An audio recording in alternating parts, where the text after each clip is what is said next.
creciendo juntos, padres y maestros, con nuestros hijos, por su educación. Hay que trabajar con dedicación y por su futuro es nuestra ambición. Hola amigos de la Subsecretaría de Educación Básica. Es un gusto llegar hasta sus hogares mediante este espacio denominado Creciendo Juntos, una escuela para padres que es producto de la gestión de la Secretaría de Educación de Tamaulipas. El día de hoy abordaremos un tema muy interesante llamado Paternidad en el siglo XXI. 9 razones que influyen en la cultura, en la sociedad, en la familia y en la educación. Y para eso hemos convocado al tallerista y conferencista internacional Alberto Alfaro, quien es coach educativo y tiene una gran experiencia en programación neurolingüística. En los últimos años ha trabajado en el área de las neurociencias y hoy está aquí con nosotros. Bienvenido. 3, 2. Hola, quiero compartir contigo un tema muy importante que a la vez es muy vigente en la actualidad. Se llama la paternidad en el siglo XXI. ¿Por qué tenemos que ver este tema? Bueno, hoy vamos a compartir contigo 9 factores que están alrededor de este proceso que tiene que ver con la cultura, con la sociedad, con la familia y la educación. ¿Qué ha sucedido durante estas transiciones que hemos visto a través de 4 grandes generaciones en las cuales hoy estos chicos, estos jóvenes que hoy tenemos y que estamos atendiendo en nuestras casas y en nuestras instituciones educativas, vemos cuál es la conducta, cuál es el comportamiento y la actitud que ellos están llevando? Muchos de nosotros, como padres, nos haremos la pregunta que queremos que nuestros hijos no sufran ni pasen por lo que nosotros vivimos o pasamos. Quiero compartirte y decirte que yo vengo de esta generación de los años 60 y recuerdo mucho en esa experiencia lo que nosotros hacíamos. Los medios que únicamente existían siguen vigentes todavía, como es la radio y es la televisión. Pero también quiero hacerte un referente. En aquel momento en nuestra población, en nuestro país, México, solamente existían alrededor de 20-25 millones de personas. Hoy sabemos que en la actualidad hay alrededor de 137 millones de personas. Esto ha reducido el espacio de convivencia y ha acelerado mucho este caminar. ¿Qué ha afectado? Bueno, estos 9 factores tienen que ver con la tecnología. Esa tecnología pareciera ser que con el paso del tiempo le ganó la carrera a la educación. Hoy vemos que en cualquier factor el uso de los medios electrónicos y sobre todo del internet es básico, es necesario y es pertinente. Sin embargo, nosotros recordemos que en aquel momento nuestro espacio únicamente fue auditivo porque era la radio la mayormente población que tenía un medio de esta naturaleza. Hoy los medios de comunicación y todos los instrumentos que se utilizan sabemos que vienen y han activado mucho el campo visual. Hoy casi todo nuestro canal preferencial de aprendizaje está dado por la vista más que por el escuchar. Por eso es importante que nosotros tengamos principios, fundamentos y reaprendamos a volver a utilizar esos sentidos que nos fueron dotados. Otro factor importante es la posibilidad de que creciéramos con ambos padres. En aquellos años, en aquellas generaciones, se casaba la gente con el ideal supremo de que era para toda la vida y los hijos que Dios les pudieran dar. Entonces, a hoy por hoy sabemos que se ha dado esa disyuntiva. Cerca del 80% de una población está prácticamente con una figura parental. O viven con la mamá o viven con el papá y en alguno de los casos con el hermano mayor o algún familiar directo como puede ser la abuela o una tía. Entonces ese concepto de familia se fue disociando y perdiendo. Un tercer factor es la necesidad de trabajar. En aquellos años solamente trabajaba el padre de familia, aun cuando eran de 40, 50 o más horas. Hoy hay una necesidad pertinente en la sociedad en la cual también la figura materna tiene que salir. Entonces ese concepto de educación se soltó y se dejó a las instituciones. La pregunta es, ¿quiénes están en esas instituciones y qué es lo que están haciendo para fomentar esos hábitos?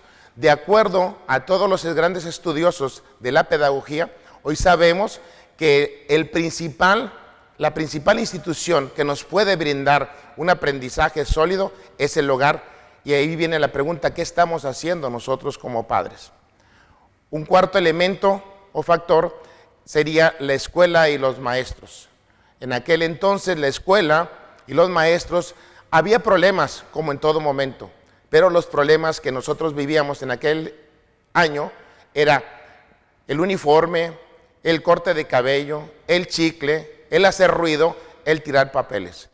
Esa transición de años nos ha llevado a tener ahora una imagen también distorsionada, porque hoy no es solamente esos factores. Se ha incrementado el tabaquismo, la droga, el alcohol y quizás en algunas áreas algún arma o instrumento punzocortante. De tal manera que la figura del docente también fue quitada porque en aquellos años tenía la autoridad y la responsabilidad. Al paso del tiempo hoy se le ha dado nada más la responsabilidad y se le quitó toda autoridad para poder hacer de un chico un buen ciudadano. Otro factor importante que nosotros debemos de estar viendo en este tiempo es el hábito familiar que se tenía. ¿Quiénes eran responsables de hacer alguna tarea asignada en la casa? Entonces sabíamos nosotros que esa división de quehaceres en el hogar, dependiendo si uno era niño o niña, se tenían que hacer algunos casos concretos en la limpieza, en el orden, en el recoger, en el establecer esos principios en el hogar. Todo el mundo lo teníamos que participar. Otro factor importante también son los principios y los valores en los cuales se movía la familia, que era el sistema de creencias en lo que estaban haciendo. Yo recuerdo en mi infancia, de alguna manera no nos preguntaban el domingo qué hacer, teníamos que levantarnos temprano y dirigirnos a una área específica. Y esto era, si nos gustara o si teníamos alguna actividad pendiente, era primero hacer eso. Entonces hoy vemos que ya prácticamente lo vemos nada más como el momento del descanso, de no hacer aparentemente nada. Otro factor importante fue la violencia.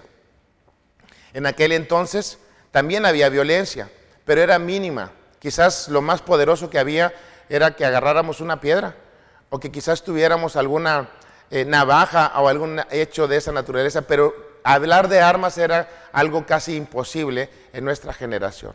Sin embargo, hoy vemos cómo esto ha trascendido y la violencia se ha incrementado casi a un 80% en una población. Entonces, ¿esto qué quiere decir? Que se ha hablado hasta la casa, hemos llegado hasta la violencia intrafamiliar, hemos llegado a la violencia sobre la mujer, hemos llegado a la violencia laboral y así le vamos poniendo nombres a cada uno de estos factores que de alguna manera siguen afectando a la cultura, a la sociedad, a la familia y sobre todo a la educación. También vemos que en aquel momento muchos de nosotros conocíamos a todos nuestros vecinos, sabíamos quién era y nos conocían. Eres el hijo del profesor, eres el hijo de Angelita, eres el hijo de alguien muy conocido por todos en esa área, en esa colonia. Hoy sabemos y se ha estudiado que muchos de nosotros no conocemos más de 2 personas bien en una cuadra donde estamos conviviendo. A pesar de en algunos momentos tener fraccionamientos cerrados, cuando muchos sabemos que es el de la casa grande, que es el del coche tal, pero realmente conocer, como se dice, y llevar una sana convivencia, casi no lo vemos en este sentido. Y un último factor que sería el 9, estaríamos hablando acerca de las relaciones en la familia. ¿Qué tanto frecuentamos y qué tanto vemos a nuestra familia cercana y parental, a la que estamos ahí cuidando? Hoy sabemos que hay mucha familia que hay hijos que no han visto a sus papis durante 3, 4 o más años, a un hermano, a una situación, y hoy vemos que esto que está sucediendo, nos juntamos más o extrañamos más a personas completamente ajenas, pero que la vida nos permitió tener un contacto, una comunicación, y esto vino precisamente a romper cualquier relación anterior con nuestros hermanos, y ahora le damos prioridad a esa persona que en algún momento nada de nosotros tiene en ese sentido. Nosotros le hemos otorgado ese valor al llamarlo amigo. Si vemos así de breve, pero a la vez rápido, estos 9 factores, ¿cómo han influido en la cultura? Pues nos han cambiado. Esta situación que estamos viviendo nos tomó por sorpresa y esto nos ha llevado a tener una crisis. Cuando estamos en una crisis, nuestras emociones son alteradas. Si nosotros no tenemos ese control y dominio sobre nuestras emociones, entonces tomamos acciones y decisiones quizás que nos vamos a equivocar. Y hoy vemos cómo precisamente el uso de traer por lo menos un cubrebocas se le ha hecho muy difícil a la gente y lo vemos con otros países. ¿Dónde está la base? La cultura. ¿Qué es lo que estamos haciendo nosotros para representar un proceso? La sociedad se ha sumado, se ha comprometido, se ha hecho responsable de generar esa causa por lo que nosotros estamos realizando, por lo que nosotros estamos viendo. De tal manera que la cultura tiene que ver con el tipo de sociedad que estamos nosotros esperando. Hoy vemos en nuestro estado hay una cultura que va en amplio crecimiento hacia otros factores, pero también hemos descuidado algo, la parte de las relaciones, que era uno de los factores que estábamos viendo.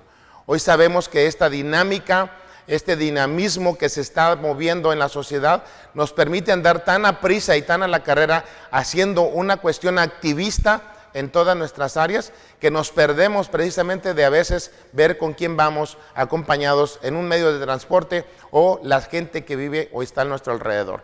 En algunos edificios casi ni nos conocemos a pesar de que estamos trabajando para la misma institución, a veces nada más nos vemos o porque hemos sabido que ahí está alguien y nos ha acompañado durante cierto tiempo. Entonces, si vemos todas estas líneas, todos estos factores, hoy lo que pretendemos es tomar una responsabilidad y hacer un alto, un breve espacio en el cual nosotros podamos reencauzar esto. Hay un factor en el ser humano, la fe y esperanza, nunca perderla. Estos momentos de transición que estamos viviendo, este espacio de tiempo, nos tiene que dejar un aprendizaje fuerte, salir más fortalecidos de esta experiencia, ser más pacientes. Y para esto quiero compartirte una breve propuesta en la cual nosotros, en este espacio de tiempo, podemos comenzar a fabricar y a establecer en nuestra casa. Recordemos algo, el cambio y el aprendizaje no se da por reglas.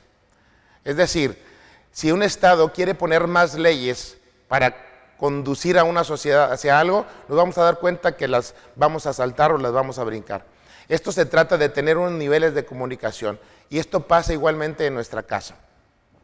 Si queremos que nuestros hijos comiencen a tener orden en todas sus cosas, pero también momentos de dedicarse, yo siempre me echo la pregunta, ya como abuelo también te lo digo, ¿quién le compra los aparatos a los hijos? ¿Quién le tiene esa televisión con todos los instrumentos? ¿Quién le tiene ese celular, ese iPad, esos medios electrónicos? Y nosotros somos los que a veces nos quejamos. Yo quiero decirte que es bien importante, padre, que tú sepas manejar la tecnología, que la conozcas, poder tener acceso a todas ellas. Yo quiero decirte que en menos como un ejemplo, y lo pongo no como algo que yo lo estoy haciendo nada más, sino sé que hay mucha gente que lo hace, lo ha aprendido también de ellos por esos consejos.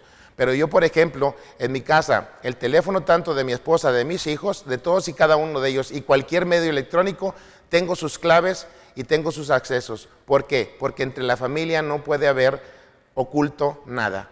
Tiene que haber un nivel de comunicación que nos permita realmente poder ser expuestos sin ninguna necesidad de querernos cerrar o separar. Con ese concepto de individualismo, con ese concepto de déjame porque es mi vida, nosotros tenemos que comenzar a formar en valores y en principios. No puede haber oculto algo entre los padres y los hijos, y mucho menos con la pareja.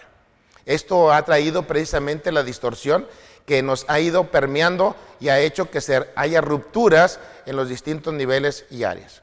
Esta propuesta que te quiero decir está basada en los 4 momentos o elementos que tiene el aprendizaje. Y esto tiene que ver con el desaprender para poder aprender. Estos 4 factores tienen que ver con que yo tengo que establecer un fundamento para que exista un aprendizaje, después venga el dominio de ese aprendizaje y finalmente la independencia, es decir, se formó el hábito y este me llevó a tener un estilo de vida. ¿Esto qué quiere decir? Que mientras nuestros chicos, nuestros hijos están en casa, tienen que aprender que no estamos en un momento de receso completo. Hay horarios, te tienes que levantar a tales horas, tienes que recoger, tienes que estar durante este tiempo haciendo, viendo, preparando, leyendo, estudiando, escuchando, cualquier situación que tenga que ver con el modelo de aprender. Recuerda que la escuela no es la que va a enseñar a leer, la escuela va a dar información y estrategias de cómo hacerlo. Y tú vas a estar recibiendo en este momento de espacio de tiempo, que espero sea breve, las enseñanzas, las estrategias y las técnicas para que lo pueda hacer. Mira, recordemos, nuestro pueblo, nuestra sociedad creció y en aquel momento clasista también existía. Los hijos de los reyes eran preparados a la par que los hijos de los plebeyos, pero a los plebeyos se les daba nada más habilidades e instrumentos para hacer algo muy en particular, y a los que estaban preparados como hijos para reyes se les daba elementos para poder gobernar, para poder llevar y tomar decisiones. Hoy nosotros sabemos que la escuela es el mejor modelo que podemos nosotros tener, pero empieza en la casa. Entonces, cuando yo traigo un hábito de casa, donde soy tolerante, donde soy paciente, donde soy incluyente, donde puedo comunicar libremente mis emociones, mi sentir y mi pensamiento, entonces estamos viendo a una persona que por sí mismo se vuelve independiente y genera un estilo de vida. Entonces, primero se tiene que dar un fundamento. Establecemos reglas y establecemos límites. Decía, no es por reglas, va a ser por la comunicación. Entonces tú vas a comunicarles y les vas a decir qué es lo que hay que hacer en este tiempo. Lo van a ir aprendiendo, no lo dominan. Después se van a dar cuenta, lo comienzan a dominar y después te vas a dar, ahora sí, ese espacio y ese momento que ya tu hijo en automático lo puede hacer. Que ya tu hijo es independiente, sabe que necesita levantarse, sé que necesita asearse, necesita poner en orden, necesita recoger, sin que tú tengas que estar con un grito siempre diciendo todo momento. Pero para esto requerimos paciencia, para esto requerimos también una voluntad de poder reaprender en este espacio de tiempo lo que nosotros estamos haciendo. Entonces, si vemos, son 4 grandes momentos. Repito, fundamento, que venga el aprendizaje, que venga el dominio, y entonces tendremos la independencia formado como un estilo de vida. Para esto estaremos compartiendo contigo diversos temas que te van a estar dando razones y te están permitiendo abrir los ojos para que este tiempo sea verdaderamente un momento de transición y de transformación, que podamos generar una cultura en nuestra casa, que podamos hacer una micro sociedad ahí donde se establecen esas reglas, donde se establecen esos principios, donde se establece esa forma de conducta en todo lo que estamos haciendo. Generamos un ámbito de familia y para esto te digo, ¿quieres conocerlos? La propuesta sería tan solo 1 hora. 1 hora al día dedícales completa y plenamente a tu hijo, a tu familia, a tu pareja. Y vas a conocer la necesidad, vas a conocer todo lo que ellos requieren y cada uno de esos factores que estamos compartiendo, los vas a ver y los vas a tener muy claros, los vas a tener muy presentes y te vas a dar cuenta que esta transición sí es posible, pero tenemos que ser pacientes, tenemos que aprender el modelo de la paciencia. Hay crisis, hay problemas, pero también hay algo, una autogestión, un autodominio y sobre todo un aprendizaje al cual necesitamos ponerle toda nuestra conciencia, toda nuestra atención en este espacio y en este tiempo para poder transformar nuestra familia. Si no lo hacemos ahorita, dice una frase y te la comparto, no hay mejor momento para crear un buen futuro que el presente. Y es ahora donde nosotros necesitamos comenzar a actuar de manera diferente. Un gran pensador, Albert Einstein, decía, si sigues haciendo lo mismo, seguirás obteniendo exactamente las mismas cosas que hasta ahora has obtenido. ¿Quieres cambios? Necesitas hacer cambios en tu vida, en tu quehacer, en todo el modelo de lo que tú estás realizando. Te espero en la próxima, nos estamos viendo. Muchísimas gracias, doctor, por habernos compartido tan interesante tema. Y muchas gracias a usted por habernos permitido llegar hasta sus hogares, en este espacio llamado Creciendo Juntos, una escuela para padres que es producto de la gestión de la Secretaría de Educación del Estado de Tamaulipas. Nos vemos el próximo jueves en punto de las 7 de la tarde, con la repetición los sábados a las 10 de la mañana. Soy Magda Medrano, hasta la próxima.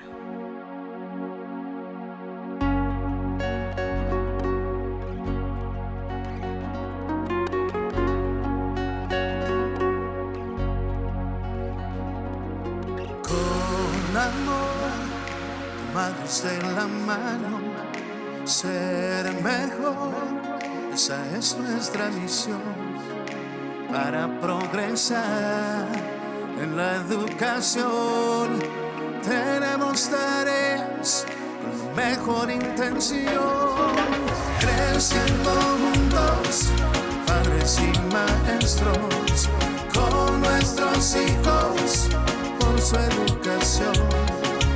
Hay que trabajar con dedicación y por su futuro es nuestra misión.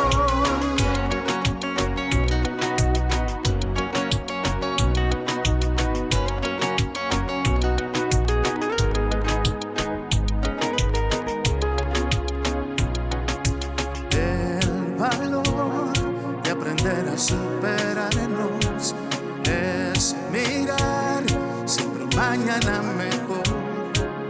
Juntos lograremos, si así lo creemos, padres y maestros en un solo corazón, creciendo juntos, padres y maestros, con nuestros hijos.